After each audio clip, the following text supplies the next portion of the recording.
Au nom du Père, et du Fils, et du Saint-Esprit. Amen. La paix de Jésus soit dans votre maison. Salut les amis, j'espère que vous allez bien, que vous êtes en forme. Jésus, toi qui as promis d'envoyer l'Esprit à ceux qui te prient, ô Dieu, pour porter au monde ton feu. Voici l'offrande de nos vies. Jésus, toi qui as promis d'envoyer l'Esprit à ceux qui te prient, ô Dieu, pour porter au monde ton feu.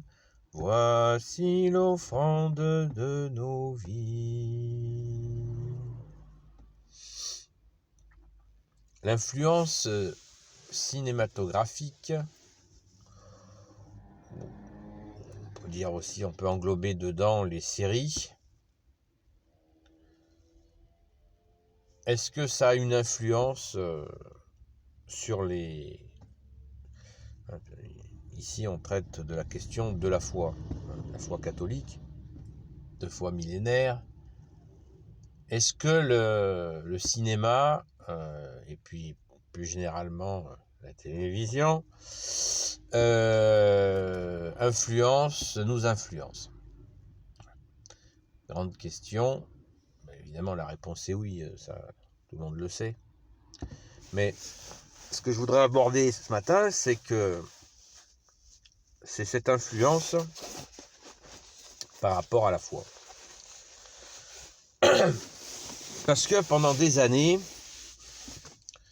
depuis les années 60, la religion catholique a été caricaturée sans cesse. Et c'est pas fini. C'est pas fini parce que c'est la vérité, et la vérité, eh bien, on la laisse pas tranquille, cheminer. L'ennemi des âmes met le paquet, ce qui est logique, hélas. Voilà. D'un autre côté, ça nous montre que justement, la foi catholique est la vérité, parce que si elle n'était pas combattue, elle gêne. Ce qui ne gêne pas Satan et ses plans,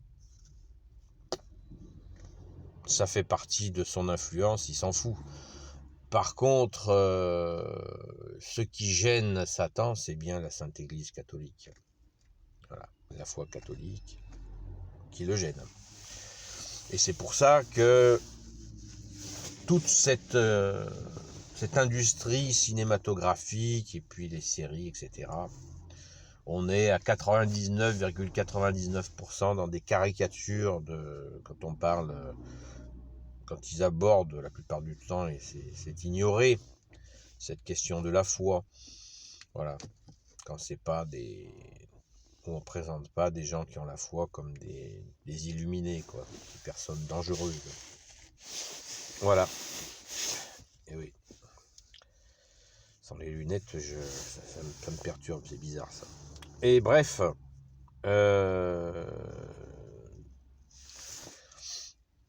donc ces caricatures, si je vous en parle, c'est que il me semble qu'on doit le prendre en compte. On doit le prendre en compte, car, comme dit le proverbe, il en reste toujours quelque chose.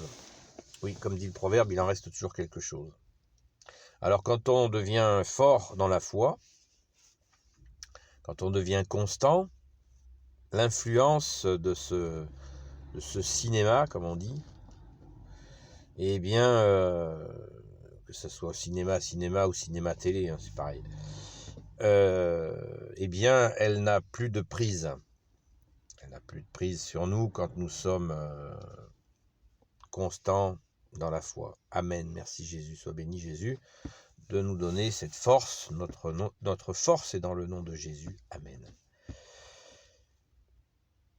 Mais si je vous fais une vidéo ce matin, c'est que j'en parlais avec une amie de Sainte-Marie-Madeleine et voilà, l'idée est venue de faire, d'essayer de vous alerter là-dessus pour bien comprendre que ça peut être un des freins, inconscient bien sûr, à retrouver la sainte foi catholique qui est donc malmenée par voilà, tout ce qui est audiovisuel, qu'on pourrait appeler audiovisuel. Voilà, c'est de l'audiovisuel. Et puis bien sûr que ça englobe le cinéma, vous avez des serveurs internet que je ne nommerai pas, qui vous donnent accès à un flot absolument inimaginable de séries à volonté, et, voilà. Et tout ça contribue. Je pense que la fonction principale de tout ce cinéma, tout ce cirque, c'est nous faire perdre du temps. Voilà. Parce que personnellement, je me suis séparé de la télé il y a déjà pas mal d'années. Et c'est vrai que quand on se sépare de sa télé, quand on divorce avec sa télé, ben, la première chose qu'on gagne, c'est du temps. Voilà. Et après, on gagne la liberté. Merci Jésus. La liberté, c'est important parce que le temps qu'on passe dans la télé, c'est un temps que nous pouvons utiliser en plein de choses, mais surtout pour prier. Prier est tout à fait indispensable et c'est tout à fait logique que l'ennemi des âmes, le mal, Satan, appelez-le comme vous voulez, le diable, Lucifer et sa bande, etc., va des rétro-satanas, eh bien, qu'ils utilisent ces subterfuges pour nous bouffer notre temps. Comme disent les spécialistes, c'est chronophage. Chronophage, ça veut dire qu'ils bouffent le temps. Voilà. Vous voyez, c'est un gros mot, mais si vous l'entendez, ben voilà, chronophage, ça veut dire ça. Donc, c'est une histoire de choix. Voilà, faites un peu ce que vous voulez, mais bon. Quand on dit j'ai pas le temps, eh ben, en fait, on en a du temps. Il suffit de regarder de ce côté-là. Et on en libère. Alléluia. Donc, pensez que le cinéma fait son cinéma pour bien éviter de nous parler de la foi. Le dernier, l'image que l'on a d'un film qui aborde la question de la foi, c'est le célèbre Don Camillo, voilà, dont on relate assez peu le dernier épisode, voilà, qui est tout à fait significatif. Vous savez que Fernandel était quelqu'un qui était un fervent catholique. Bourvil aussi, fervent catholique. Il y a beaucoup d'acteurs qui étaient des anciens acteurs qui sont partis, paix à leur âme, qui étaient des fervents catholiques, mais qui n'abordaient pas la question, ou si peu. Gabin, par exemple, aussi. Il y avait beaucoup de catholiques fervents, mais ils n'en faisaient pas état parce que c'était justement la période où on cachait, peut-être que leurs producteurs et tout ça leur demandaient de cacher leur foi. Et puis c'était ces années 60 où on commençait à en parler de moins en moins. Et ce qui est dommage, parce que c'est une façon de ne pas aborder cet héritage français qui est la foi catholique, qui est vraiment nos racines, quoi. C'est dommage, mais je pense que ça reviendra, chaque chose en son temps. Le combat est là, et plus nous prierons, plus nous serons nombreux à prier, plus plus de conversions il y aura, et ben plus vite nous retrouvons nos belles racines catholiques, et pour le meilleur et le meilleur. Merci Jésus. Ça ne tient qu'à nous. Hein, souvent on se plaint que c'est comme ci, c'est comme ça. Ça va pas, ça va pas, ça va pas. Eh bien, c'est en retrouvant notre foi que la France redeviendra la France, fille aînée de l'Église, la Sainte Église catholique.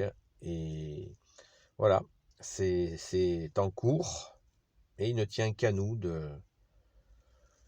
d'utiliser ce temps pour nous convertir nous-mêmes, et bien sûr aider toutes celles et ceux qui veulent retrouver Jésus, mais de le rencontrer. Hein. C'est une personne, Jésus est la deuxième personne de la Sainte Trinité, c'est une rencontre avec lui. Ça n'est pas une histoire de livre, c'est une histoire de rencontre avec Dieu, Jésus qui est Dieu, né de Dieu, lumière, né de la lumière, vrai Dieu, né du vrai Dieu, engendré, non pas créé, de même nature que le Père, comme nous dit le credo de Nicée, qui a été fait en 364, je crois, et qui a été reçu donc par l'Esprit Saint, qui nous dit bien la vraie nature de Jésus qui est Dieu. Donc, au travail, les amis, pour nous nettoyer la tête. Hein. C'est pour ça que je fais souvent les signes de croix. Une sur le front, une sur la bouche, une sur le cœur, comme on le fait au moment de l'écoute de la parole de Jésus.